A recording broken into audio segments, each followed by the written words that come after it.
안녕하십니까, 불자님들. 오늘 아침 혹시 카페에서 혼자 앉아 커피를 마시는 분을 보신 적 있으십니까? 아니면 산에서 혼자 걸어가는 등산객을 마주친 경험이 있으실 겁니다. 그때 마음 한편으로는 이런 생각이 스쳐 지나가지 않았습니까? 저 사람은 외로울까? 친구가 없는 건 아닐까 하는 생각 말입니다. 그런데 말입니다, 보살님들. 우리 사회는 언제부터인가 혼자 있는 것을 불쌍하게 여기거나 사회성이 부족한 것으로 바라보게 되었습니다. 친구들과 함께 북적북적 모여서 밥을 먹고 여럿이 함께 여행을 가고 단체로 등산을 하는 것이 마치 정상적이고 바람직한 일처럼 여겨지고 있습니다. 하지만 과연 그럴까요? 혼자 있는 시간이 정말로 외롭고 불쌍한 일일까요? 아니면 우리가 놓치고 있는 더 깊은 의미가 있는 것은 아닐까요? 부처님께서는 깨달음을 얻으실 때도 홀로 보리수 아래 앉아 계셨습니다. 그 누구의 도움도, 그 누구의 격려도 없이 오직 자신의 마음과 마주하시며 진리를 깨우치셨던 것입니다. 오늘은 법우님들과 함께 부처님의 가르침을 통해 왜 혼자 등산하고 혼자 밥을 먹는 것이 진정한 복인지 그 깊은 의미를 살펴보겠습니다. 혼자 있음의 참된 가치가 무엇인지, 그리고 그 속에서 우리가 얻을 수 있는 4가지 놀라운 은혜에 대해 말씀드리겠습니다. 어쩌면 오늘 이 말씀을 듣고 나시면 내일 아침부터는 혼자 하는 모든 일들이 새롭게 보이실 것입니다. 그리고 그 속에서 진정한 자유와 평안을 발견하시게 될 것입니다. 지금 이 순간 혹시 보살님들 중에서도 혼자 있는 시간을 부정적으로 여기고 계신 분이 있으십니까? 아니면 반대로 사람들과 어울리는 것이 피곤하고 부담스러워서 혼자 있고 싶은데 그런 마음을 가지는 자신이 이상한 건 아닌지 걱정하고 계신 분도 있으실 것입니다. 오늘 이 시간을 통해 그 모든 의문과 걱정들이 맑은 지혜의 빛으로 환하게 밝혀지기를 간절히 기원합니다. 부처님께서 우리에게 가르쳐 주신 혼자 있음의 참된 의미, 그 첫 번째는 바로 진정한 자기 자신과의 만남입니다. 우리는 하루 종일 얼마나 많은 사람들과 만나고 대화하며 살아갑니까? 가족, 친구, 직장 동료, 이웃들과 끊임없이 관계를 맺으며 살아가고 있습니다. 그런데 그 모든 관계 속에서 과연 진정한 나 자신을 만나고 있을까요? 대부분의 경우 우리는 상대방이 원하는 모습, 상황에 맞는 모습, 사회가 기대하는 모습으로 자신을 포장하며 살아갑니다. 직장에서는 성실하고 유능한 직장인으로, 가족 앞에서는 좋은 부모나 자녀로, 친구들 앞에서는 재미있고 유쾌한 사람으로 말입니다. 그러나 혼자 있을 때는 어떻습니까? 그 모든 가면을 벗어던지고 진정한 내 모습과 마주할 수 있습니다. 아무도 보지 않는 곳에서, 아무도 평가하지 않는 순간에 비로소 진짜 나를 발견할 수 있는 것입니다. 법화경에서 부처님께서는 이렇게 말씀하셨습니다. 모든 중생이 본래 부처의 성품을 가지고 있지만 망상과 번뇌에 가려져 이를 알지 못한다고 하셨습니다.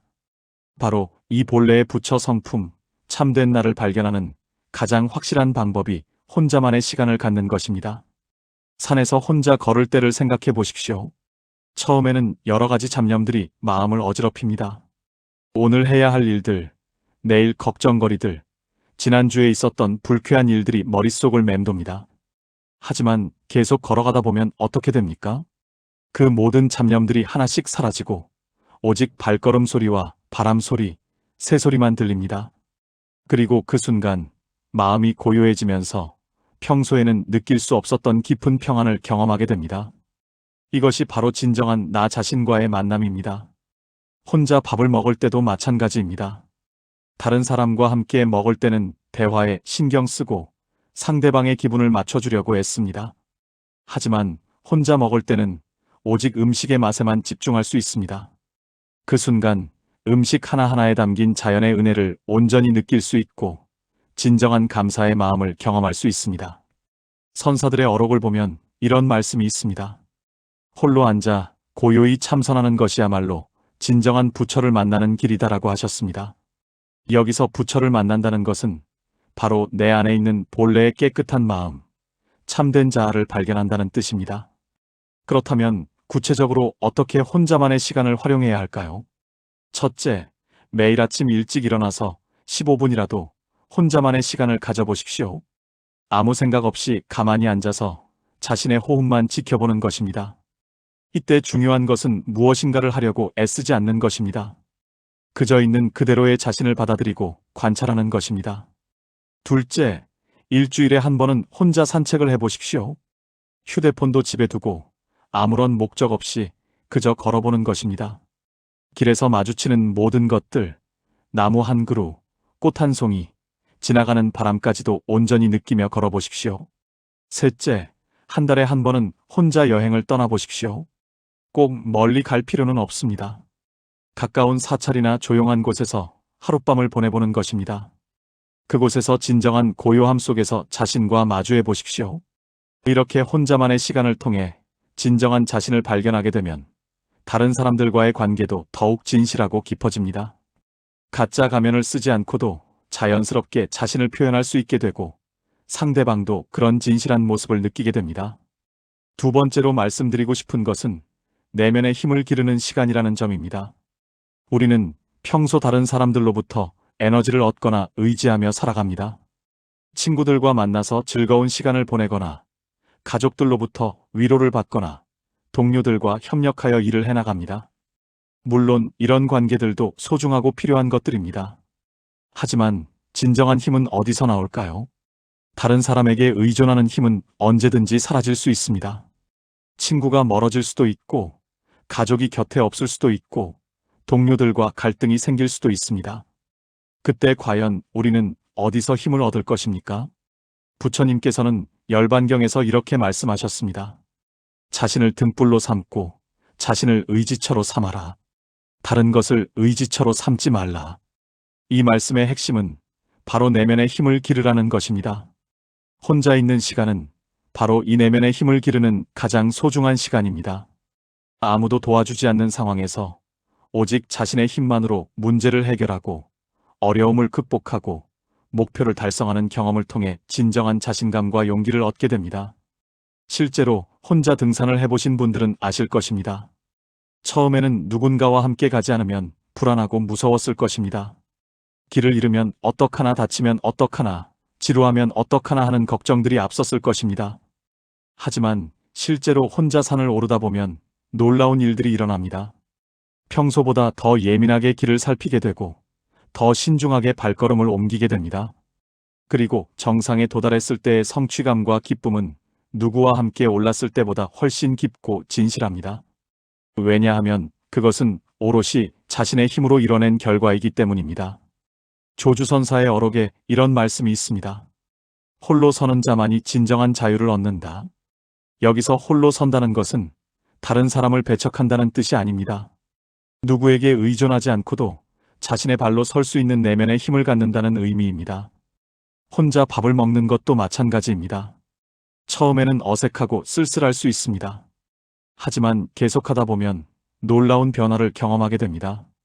다른 사람의 눈치를 보지 않고 자신이 정말 좋아하는 음식을 선택할 수 있게 됩니다. 자신만의 속도로 천천히 음미하며 먹을 수 있게 됩니다.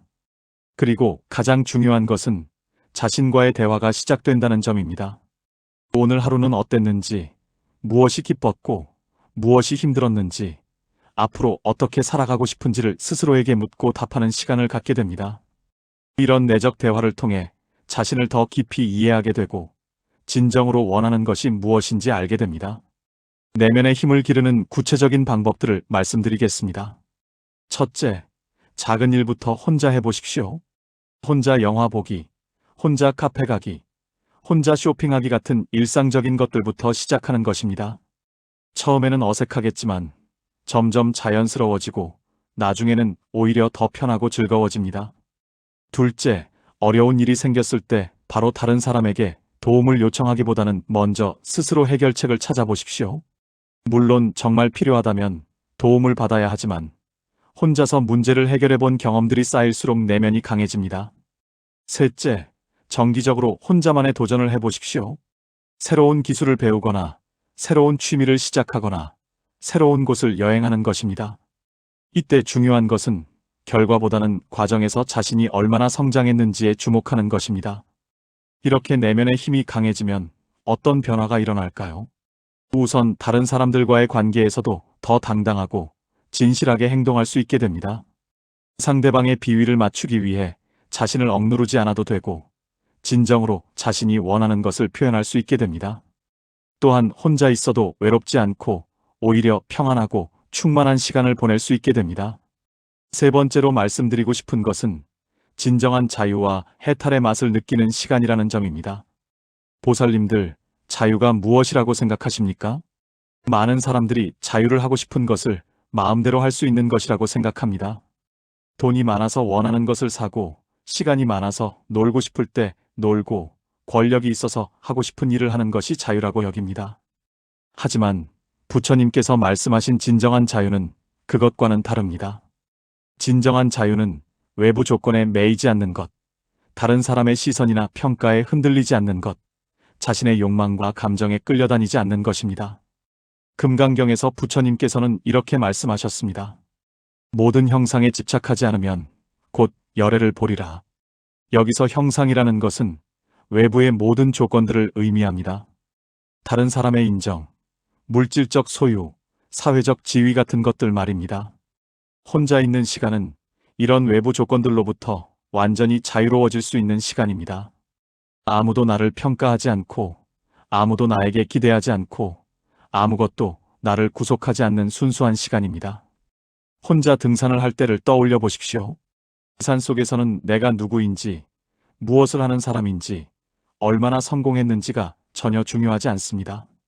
그저 한 발 한 발 앞으로 나아가는 것, 숨을 쉬고 주변을 바라보는 것, 그것만이 중요할 뿐입니다. 그 순간 우리는 모든 사회적 역할과 부담으로부터 해방되어 진정한 자유를 맛보게 됩니다. 혼자 밥을 먹을 때도 마찬가지입니다. 다른 사람과 함께 먹을 때는 무의식 중에 여러 가지를 신경 씁니다. 너무 빨리 먹으면 안 되고, 너무 느리게 먹어도 안 되고, 대화를 이어가야 하고, 상대방이 좋아할 만한 곳을 선택해야 하고 말입니다. 하지만 혼자 먹을 때는 이 모든 제약에서 해방됩니다. 먹고 싶은 것을 먹고, 먹고 싶은 속도로 먹고, 먹고 싶은 만큼 먹으면 됩니다. 그리고 그 순간 음식 본연의 맛을 온전히 느낄 수 있습니다. 이것이 바로 작은 해탈의 경험입니다. 육조해능 대사께서는 이런 말씀을 하셨습니다. 번뇌가 곧 보리이고 생사가 곧 열반이다. 이 말씀의 의미는 특별한 어디에 가거나 특별한 무엇을 해야만 해탈할 수 있는 것이 아니라 지금 이 순간 여기서 자유로워질 수 있다는 뜻입니다. 혼자 있는 시간이야말로 이런 자유와 해탈을 가장 쉽게 경험할 수 있는 시간입니다. 왜냐하면 외부의 모든 조건들이 단순해지고 오직 자신의 내면과 마주하게 되기 때문입니다. 그렇다면 이런 자유로운 시간을 어떻게 더 의미 있게 보낼 수 있을까요? 첫째, 아무것도 하지 않는 시간을 만들어 보십시오. 요즘은 혼자 있어도 계속 무언가를 해야 한다고 생각합니다. 책을 읽거나 휴대폰을 보거나 텔레비전을 시청하거나 말입니다. 하지만 진정한 자유는 아무것도 하지 않아도 되는 것에서 나옵니다. 그저 가만히 앉아서 바람을 느끼고 새소리를 듣고 자신의 호흡을 지켜보는 것만으로도 충분합니다. 둘째, 자연과 함께하는 시간을 늘려보십시오. 자연은 우리에게 아무것도 요구하지 않습니다. 나무는 그냥 나무이고, 꽃은 그냥 꽃이고, 바람은 그냥 바람일 뿐입니다. 자연 속에 혼자 있으면 그런 순수한 존재의 자유로움을 자연스럽게 배우게 됩니다. 셋째, 과거와 미래에 대한 생각을 놓아보십시오. 혼자 있을 때 자주 과거의 후회나 미래의 걱정이 떠오릅니다. 하지만 진정한 자유는 오직 현재 이 순간에만 있습니다. 지금 이 순간의 소중함을 온전히 느끼고 받아들이는 연습을 해보십시오. 이렇게 자유와 해탈의 맛을 경험하게 되면 삶 전체가 달라집니다.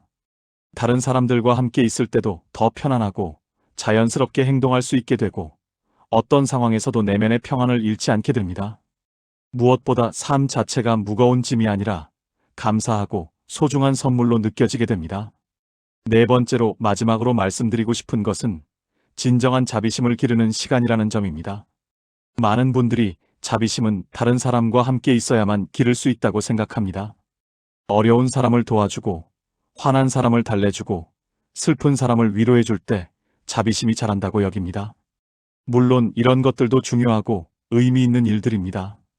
하지만 진정한 자비심의 출발점은 어디일까요? 바로 자기 자신에 대한 자비심입니다.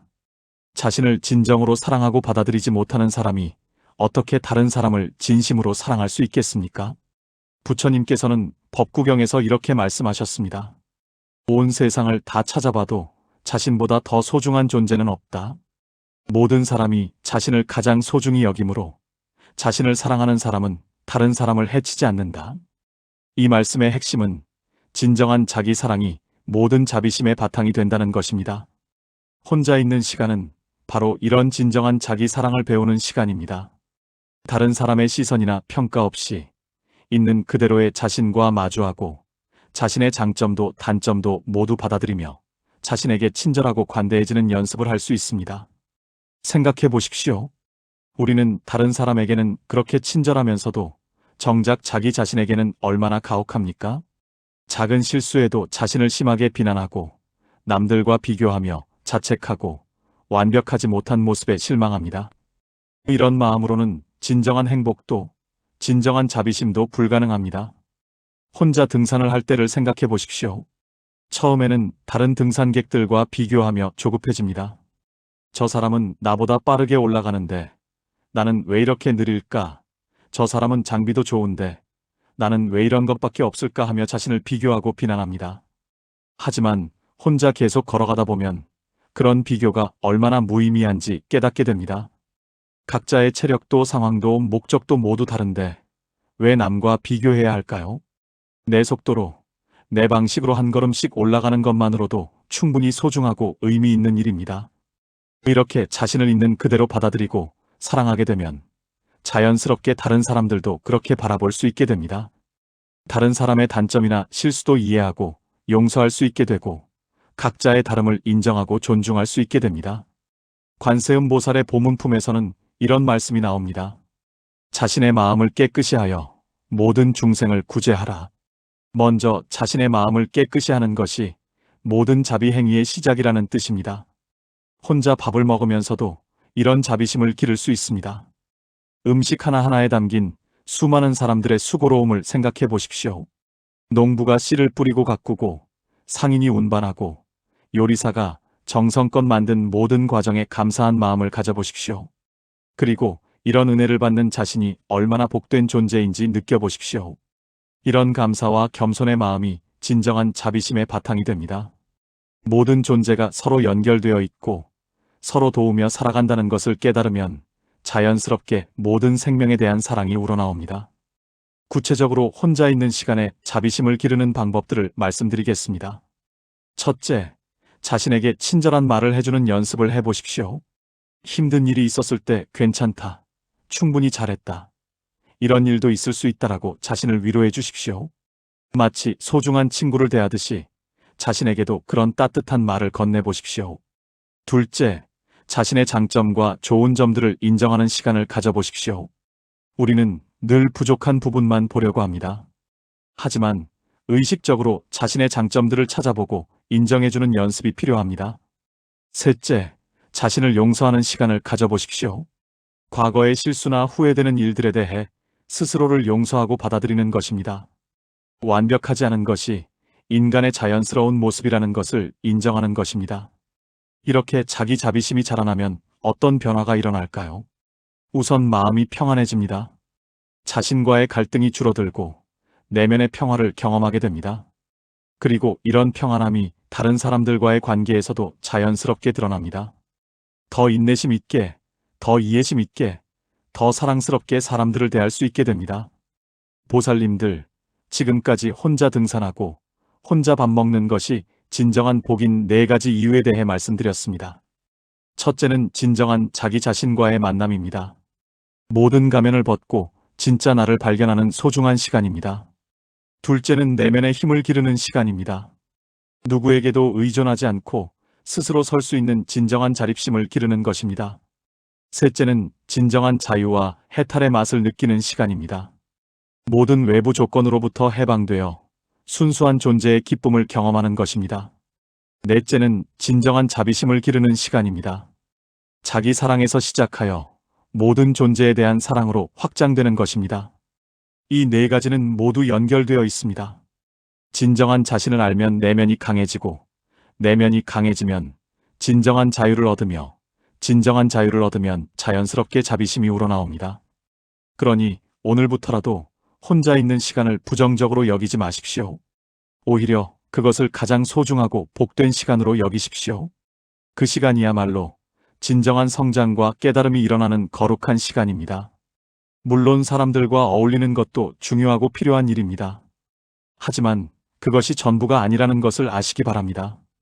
혼자 있을 때도 충분히 행복하고 의미 있는 시간을 보낼 수 있다는 것을 기억하십시오. 부처님께서도 깨달음을 얻으신 후에 여러 사람들과 함께 법을 전하셨지만 항상 홀로 명상하고 참선하는 시간을 소중히 여기셨습니다. 혼자 있는 시간이야말로 지혜를 기르고 마음을 닦는 가장 확실한 방법이기 때문입니다. 오늘 이 말씀을 들으신 보살님들께서는 내일부터 혼자 있는 모든 시간들이 새롭게 보이시기를 간절히 기원합니다. 혼자 걷는 길에서 진정한 자신을 만나시고 혼자 먹는 식사에서 깊은 감사를 느끼시며 혼자 보내는 모든 순간에서 부처님의 지혜와 자비를 경험하시기를 바랍니다. 그리고 그렇게 혼자 있는 시간을 통해 내면이 충만해지면 다른 사람들과 함께하는 시간도 더욱 의미 있고 진실하게 보낼 수 있게 될 것입니다. 진정한 복은 바깥에서 오는 것이 아니라 우리 마음속에서 피어나는 것입니다. 혼자 있어도 외롭지 않고 혼자 있어도 충만하며 혼자 있어도 행복한 그런 마음을 기르는 것이야말로 가장 큰 복입니다. 오늘도 이렇게 부처님의 지혜로운 말씀을 함께 나눌 수 있어서 참으로 감사합니다. 이 말씀이 보살님들의 삶에 작은 도움이라도 되었기를 바라며 댓글로 여러분의 소중한 생각들을 나누어 주시면 더욱 감사하겠습니다. 그리고 이런 내용이 도움이 되셨다면 좋아요도 눌러주시고 주변에 필요한 분들과도 함께 나누어 주시기 바랍니다. 모든 중생이 진정한 행복과 평안을 얻기를 간절히 기원하며 오늘 이 시간을 마치겠습니다. 나무 아미타불 관세음보살